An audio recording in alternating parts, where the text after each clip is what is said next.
live.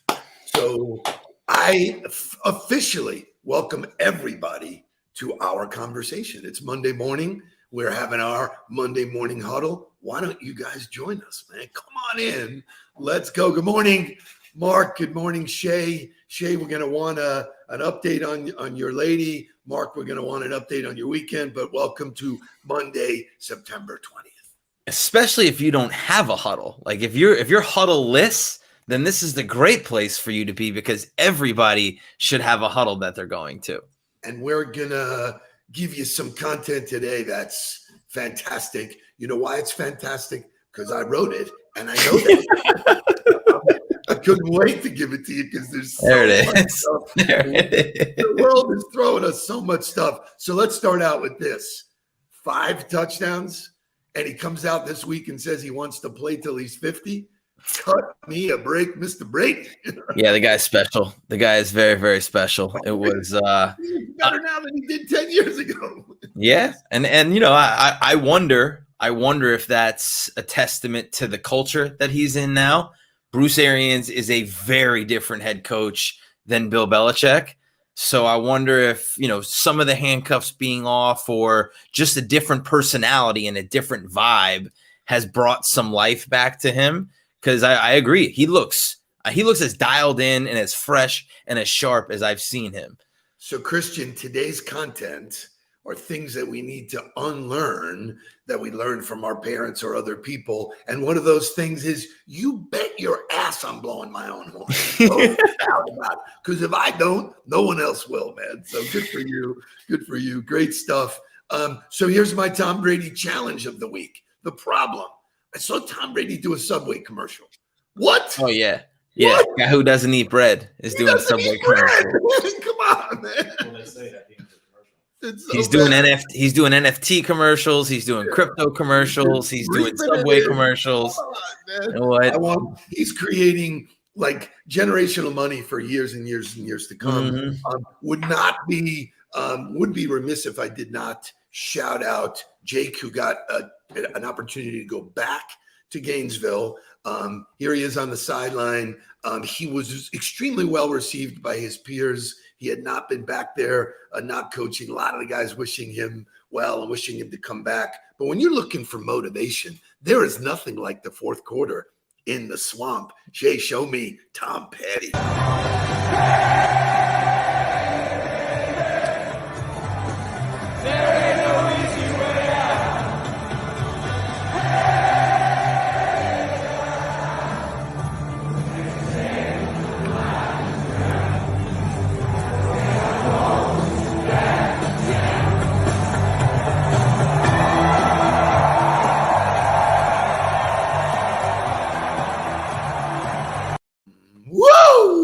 Yeah, it was awesome to be in the text thread with him and hear how the players received him, how the coaches received him, and what it was like to be back in the environment for him. I have experienced that before, but it's always good to know that you left your mark on the organization. It's always good to know that you mattered while you were there and that you're missed when you're gone. So it's really great for him.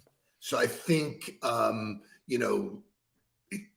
you earned that. You said something in the text thread that said that he earned it, and he did, and I'm super proud of him. So without further ado, I know all of us had great weekends and stuff. I did ask Shay, give me an update on the misses.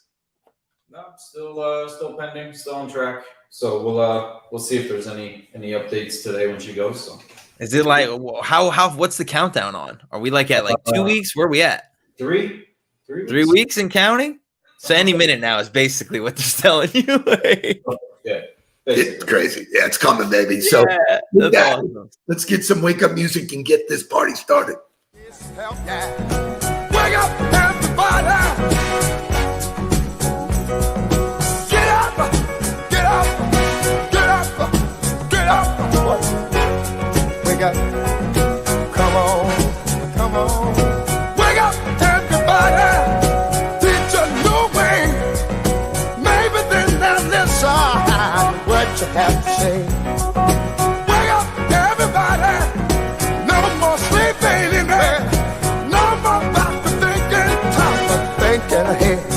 Come on now.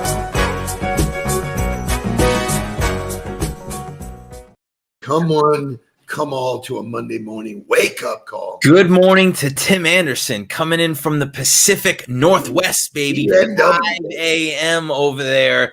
Thank you, Tim, for joining us this morning live. He is part of the 5 a.m. club. So a couple of quick shout-outs. Our friend Henry Paisano, happy birthday, Paisano. Look at him. I love it. Look at him, man. So want to make sure that we shout him out. One last shout out, and then we're going to get into some serious content. Today in 1999, the series Law and Order SUV. SVU, sorry. Not to be confused with the Law and Order where they only drive SUVs. I got lots on my mind, okay? But it is my favorite show. I watch it religiously, as you know. Literally, if I'm not soaked in some content, I'm listening or watching. I feel like USA should just change their name to Law and Order SVU because I feel like that's the only show that I ever see on that channel. Fantastic. Here's when content that we talk about becomes real in the universe, and one of the huddlers picks it out and throws us a fastball. Bang, show me Greg Goldstein, what he quote. So look at this. So he actually posted that if it gets scheduled, it gets done. Mark, give me your comments. Yeah, just so he was at the Buffalo Bills team hotel, right? And there's a lot to unpack here because number one, obviously they're scheduled to the minute on what meetings are happening, when the snack is happening, what the curfew is. So there's no confusion about where you should be and when you should be there. And then also everybody has an understanding of what needs to happen, right? Like, look at the way they're breaking up the meetings into special teams meetings, position meetings, offensive and defensive team unit, and then an entire team. You're having the same message carried out, but you're also having all of the individual information that people need to know about in order to win the game. And I think they were a little more prepared than the Dolphins, obviously, because they executed. I mean, it was unbelievable. The first three phases of the game were a complete fold for the Dolphins, right? 3 and out on offense. They punt the ball. They give up a 20-yard return. And then the defense gives up a 46-yard touchdown. Preparation, obviously, check the box for the Buffalo Bills because they did a great job.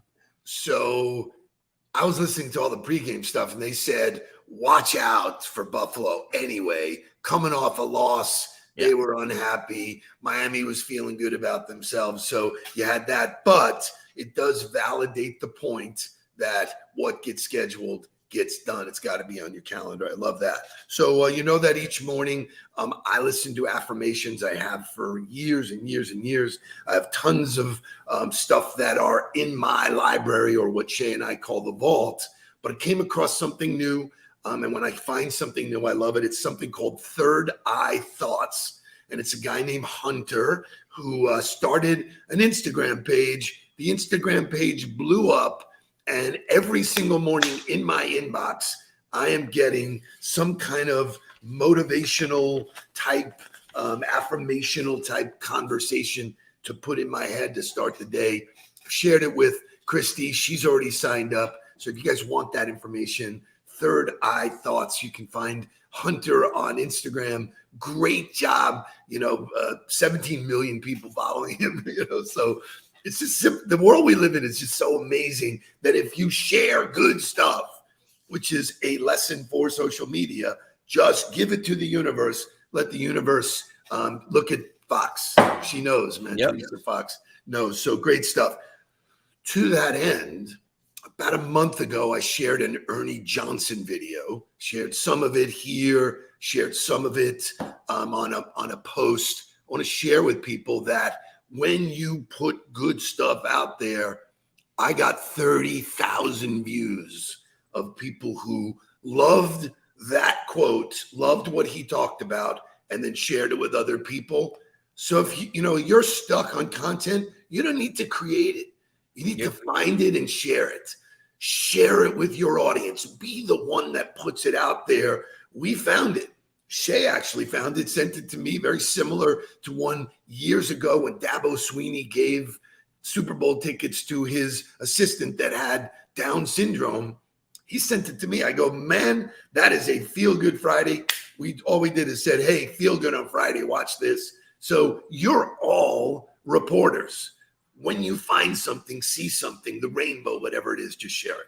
Yeah, I think looking at your life through a content lens is really important, because that's the world we live in. And when we talk about marketing yourself or marketing who you are, it's not necessarily about you. It's just your ability to share the things that make you feel good. So whether that's something that's actually happening to you or it's a piece of content that you consume, like, you know, I did for, I don't know, like 8 straight weeks. Every Wednesday, I was breaking down the book written by Bill Walsh, you know, Finding the Winning Edge, because there are so many fundamental principles that are good for organizations. I wasn't making that up. I read the book. I had the books highlighted. I just went through, found my highlights, and shared it. So sharing content is really what it's about. Yeah, I mean, you know, like I'm starting to do some videos with just thoughts, random thoughts. I hear people say, well, I think I can do it. Yeah, quit thinking about it and just know you can do it. So I did a video like that. And again, you know, you get your affirmation from the audience that says, hey, thanks for sharing it. And even if it's one person that does that. So I pulled another little clip, a gem from this Ernie Johnson thing. If you haven't seen it, please find it. But Shay, show me Ernie Johnson. When you wake up in the morning, how am I going to make somebody else's life better today? And there's a team much bigger than this. There's a team that is trying to make somebody's day better. That's all of us. I was just going to wear this shirt today, and I thought it'd be a little informal just to show up in a t-shirt. But this is what's underneath. Be a better human. How are you going to do it? How are you going to do it? Love you too. Awesome. Love you too. And I will tell you this. Just remember this one nugget. Do it for someone else who needs to hear it, needs to see it, someone who needs the uplift. I had somebody ask me, why the huddle? How did it happen? Where did it come from? It came from people reaching out to Mark and I saying, holy shit, what do we do with this pandemic thing? You and I just said, let's go live. Let's go live. Let's light a fire every single morning. We're doing it anyway. It's our way of doing it. So think of someone else. Quit thinking about yourself and your insecurity and whether someone's going to like it and whether you get all these, you know, likes or shares. Who cares? If you do it for the one person that needs to see it, you will have done a good deed. And that's what social media should be about. So all these people who are saying, this is not Facebook, fuck you. Amen. And with that, let's get some motivational music that will take us higher.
So Just a little, I did not know this. Okay. But so when that song came out, I was relatively young. I was in like high school, loved it. Great song, right?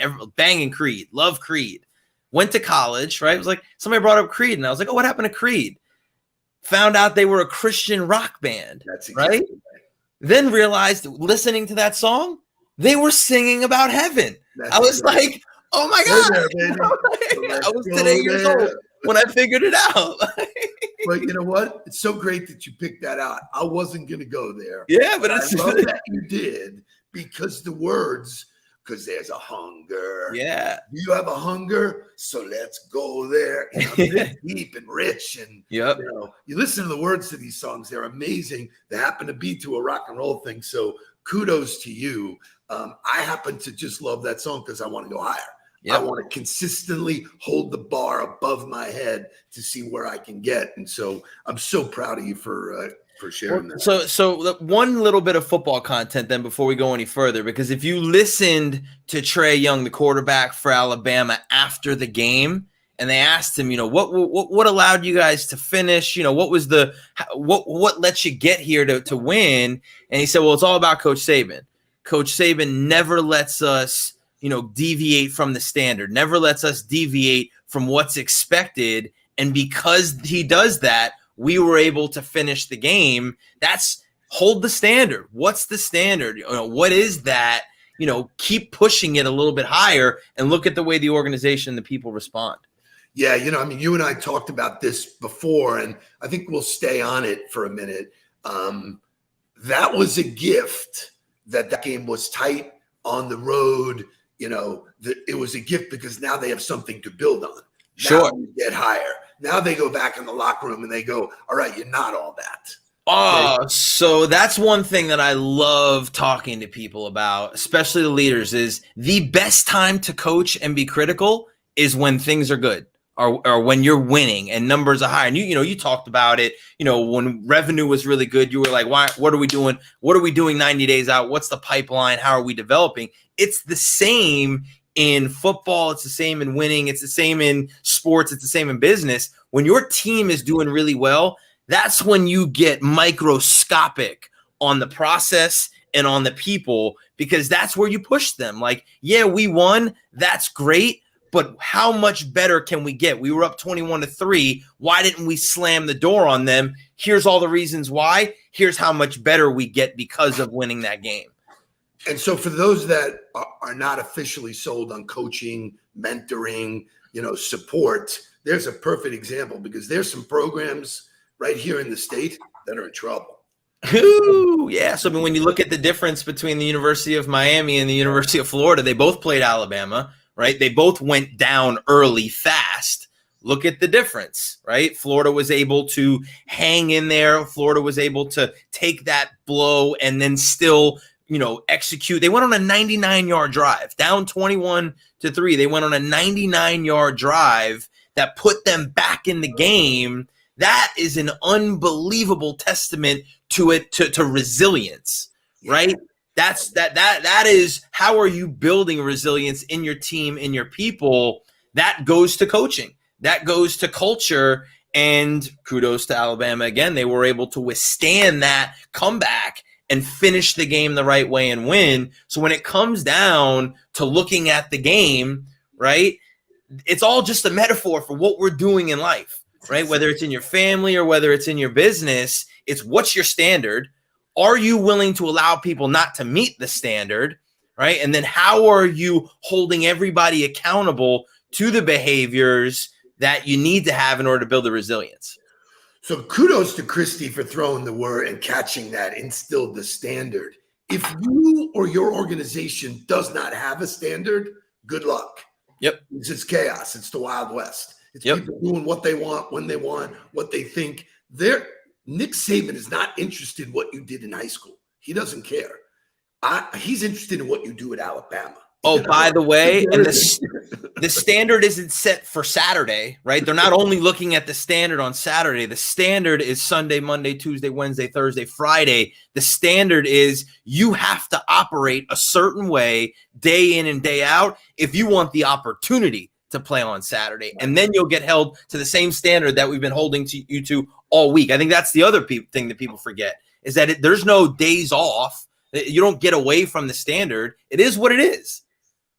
Oh, I think for you and me, the standard is there. I mean, we had an amazing strategy session last week because the standard is there. Yep. And I think, you and Jake were both amazed that at 3:00, when I stood up in front of that board and laid out vision and set, goals. And, that's part of the standard I set for myself a long time ago. People say, well, what, do you have any fears? Yeah, I had a fear of being average. When I was growing up, I didn't want to be average.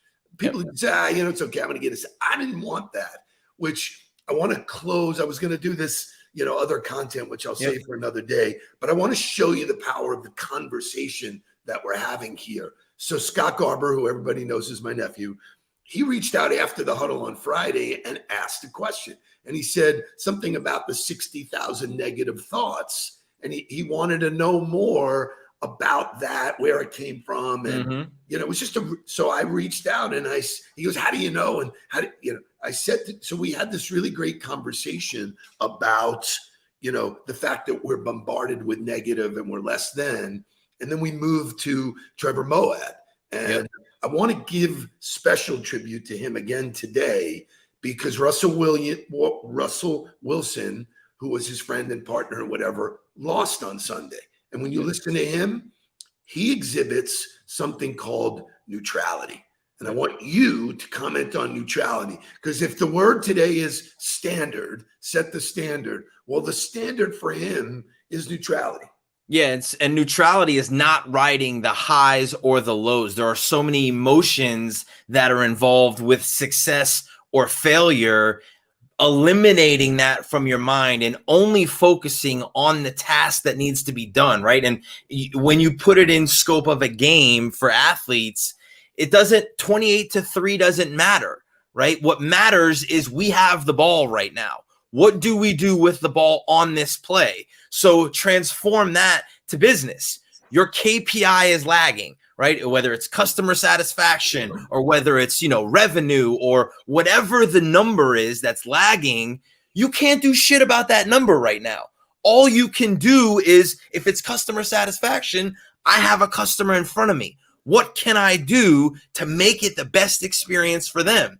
And you focus on the behavior and the task that needs to be accomplished, and you stop worrying about the feelings that are involved with the failure or with the success, and you only focus on the doing.